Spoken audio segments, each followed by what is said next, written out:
YouTube, what up? Hate that my shit kind of like, I'm gonna have to lean in a little bit, man, cause this shit, my lighting is fucking up on my camera. It's been like that for the past stretch of videos, man, but this is my official rankings of the whole Kendrick Lamar versus Drake. And this was very, very good for hip hop. I'm just gonna give y'all my takes real quick. This was very good for hip hop. It was very entertaining. And the niggas took the fun out of it when they pulled up to Drake crib literally and got the shooting and got the busting and it hit the security guard. Yeah, he had surgery, but he's straight. Luckily nobody got killed. And it wasn't no Kendrick Lamar, motherfuckers from his camp. It was a fan who be on some cloud chasing shit, be on some crazy, who be fucked up in the head like, man, if I do this, Kendrick will let me in, or just with cloud chasing, bro. That's literally what it is, you know what I'm saying? And they gonna catch that nigga eventually, but cause my nigga, bro, you stupid as fuck. Then you pull up to the fucking, they say it's not really like a gated community like that, but it's still mansions, niggas. Niggas got money out there. Niggas got surveillance. They're gonna get your ass. Ain't no ifs and buts about it, man. But Drake, Drake has a very I call him a cult fan base. Like, it's kind of like a LeBron fan base. I like LeBron as a player, but I just hate the fans. Well, I hate his fans, and I hate Drake fans. I used to love Drake.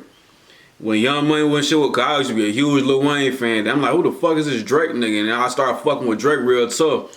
And then when he got exposed for having a ghostwriter, it was just never the same. So I don't call him the GOAT. He's not in my greatest of all time because you got a ghostwriter. That disqualifies you to me. But some people still don't give a damn. They call him the GOAT right now. And I just don't get it. But hey, I just enjoy the music.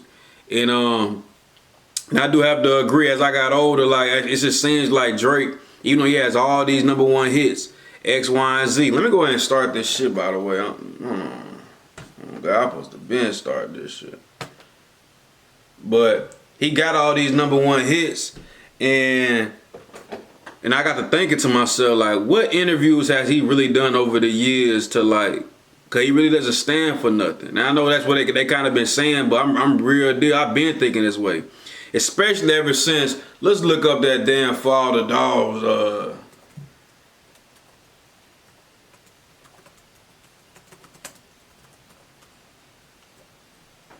Like, he had the bees in his head and shit.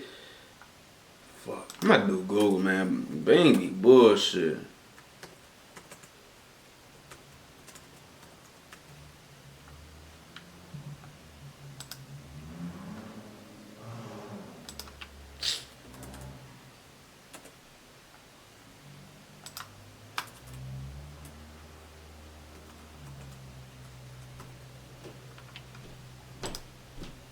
Yeah, this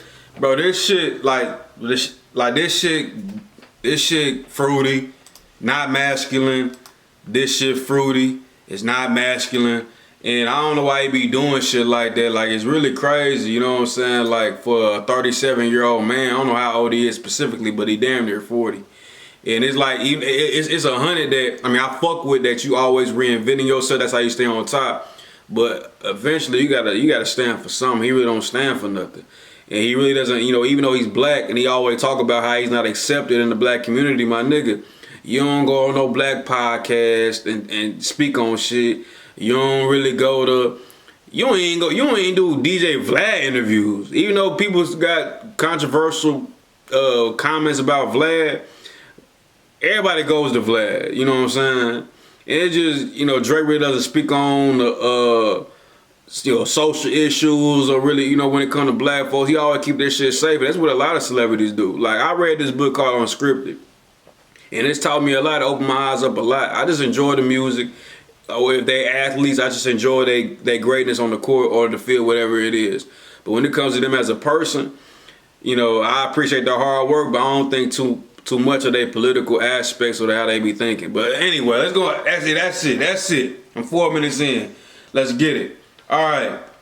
Might delete later. J. Cole. J. Cole was.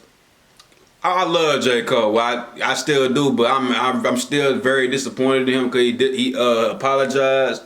And when this shit first came out, this was like the B tier because I could hear in his lyrics that this was kind of like a jab. You know what I'm saying? This wasn't the combination with the knockout punch. He was just trying to jab and see what Kendrick was gonna say. But less than 72 hours later, that nigga apologized, and the project he put out was straight. It was good. You know, J. Cole was talking about, I'm trying to be the best rapper. I'm the best rapper. I'm in my prime. These niggas not in their prime. I'm in my prime. I'm finna run this shit. I'm finna take over. And I'm like, yeah, Cole. Yeah. Yeah, talk that shit. And then when, you know, Kendrick came out with the diss, shit. I'm like, what you gonna do? And J. Cole responded, and I was proud of him for that. But since he apologized, he removed all his aura. And some people are trying to justify it now, talking about, see, J. Cole wanted to avoid all this personal digging up dirt and shit like that. If you know, which it is a good move by Cole if he does have a lot of dirt on him. But I think J. Cole a good, genuine dude. So I don't think it's a lot of angles people can say with him other than that he's mixed. But other than that, that's about it. But that's that. But no unbiases aside, B tier. Champagne Moments. Rick Ross, this was a great record. A tier. He was kind of like his response, or his not his response, his diss was like the first one to be like, yeah, man, Drake, man, this nigga be getting fucking BBLs and shit. He getting his stomach snatched and shit. This nigga got a nose job, white boy. I mean, like he just going crazy. The only reason why it's not a certified classic to me yet, because it probably is gonna age well, it's just that it's too short. And I like the outro when he's talking this shit at the end, but I just think the song itself is just too short. That's the only thing that's lacking. But you know, Rick Ross is a great rapper, and the Celtics is getting their ass whooped right now. But yeah, now this is Future and Metro Boomers featuring Kendrick Lamar, Like That. Certified classic. This the shit that started the whole spark, like it started the whole what we got going on today. I mean, the beef is, the back and forth is pretty much ended to me. I think Kendrick should put out one more, but if he doesn't, it's good. But I think he should put out one more and just put the ice on the cake and just go fucking bananas. Cause he's been going crazy, but I think it's another level Kendrick can go to. I honestly think that. I think he's like, nah, I don't want to do it to him that then. But nah, he don't like that nigga.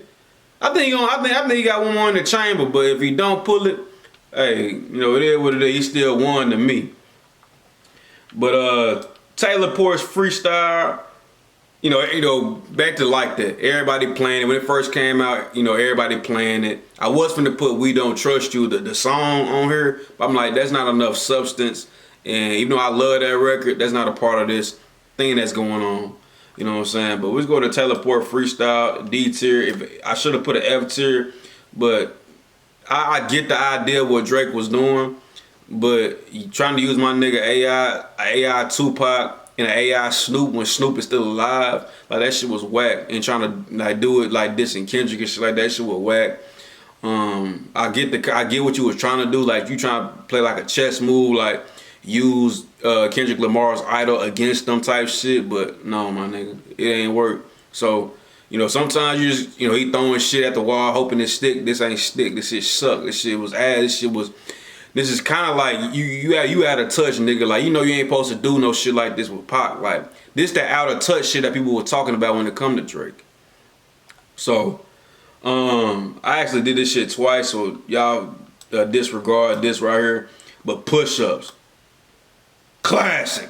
Man, that shit was hard as fuck. It was his first response, and this shit was hard as fuck. The beat was hard.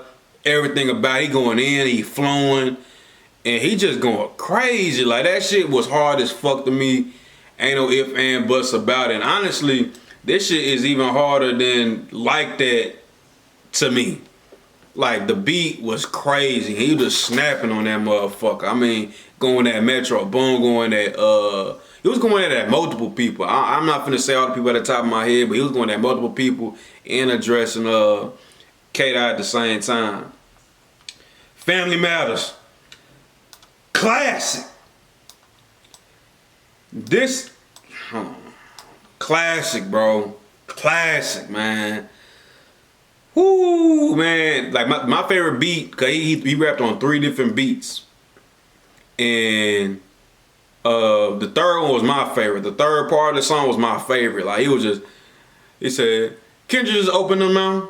Somebody that give him a Grammy right now, you know, going crazy. Like the flow was crazy, the song was catchy, it was going crazy at the same time. I heard you put your hands on your girl. Is that domestic violence because she bigger than you or something? Like just playing with him, you know what I'm saying? The only bar I ain't like was he was talking about Michael Jackson. Like, my nigga, come on now, like nigga, you listening to them niggas that's in them elite circles and shit like that? Yeah, you actually believe that Michael Jackson was praying he was trying to be wild? He was trying to be white. You actually believe that shit, nigga? Nigga, no.